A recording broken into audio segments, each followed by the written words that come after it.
Now let's talk about the KSN component. KSN stands for Key Stock Number. It's a 9-digit number assigned by IMA during the initial creation process. It's assigned randomly, there's no rhyme or reason to it.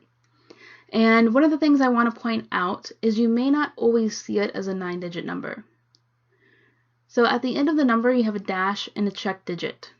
Now in a lot of our applications, we actually have to leave off that dash and check digit, even within IMA.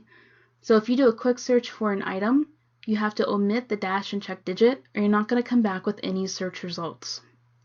Additionally, if the number has a 0 at the very front of it, you can actually omit that and the system will know that there's a 0 in front of it. So even though it's technically a 9-digit number, you may see it as just a 7-digit number or maybe an 8-digit number. The KSN may identify style, size, color, fabric, and information on merchandising strategies. It's used primarily by inventory to monitor sales and order creation.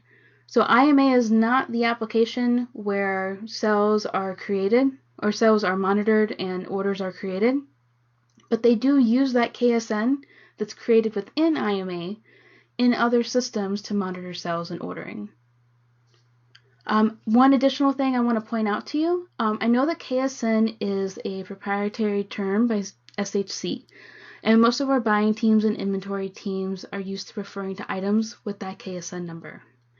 I know as vendors, you are more comfortable with referring to your items using the UPC or the G10.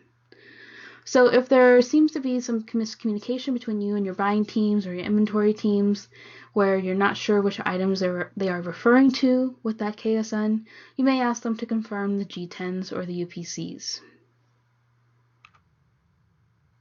Alright, so for you as the vendor, there's only just a couple of fields that's relevant. There's the KSN number and the KSN description. So if we look at the KSN, again, this is if you, let's say you enter a number into quick search and then you click the KSN tab, this may be what you would see. We refer to this as single edit mode. So if you're looking at the KSN tab of an item, you will always see the KSN number at the very top. And then below that, you see the KSN description. Now this description actually gets pulled from the vendor description that you enter during the initial setup process. And this description is going to come back on a lot of the reporting.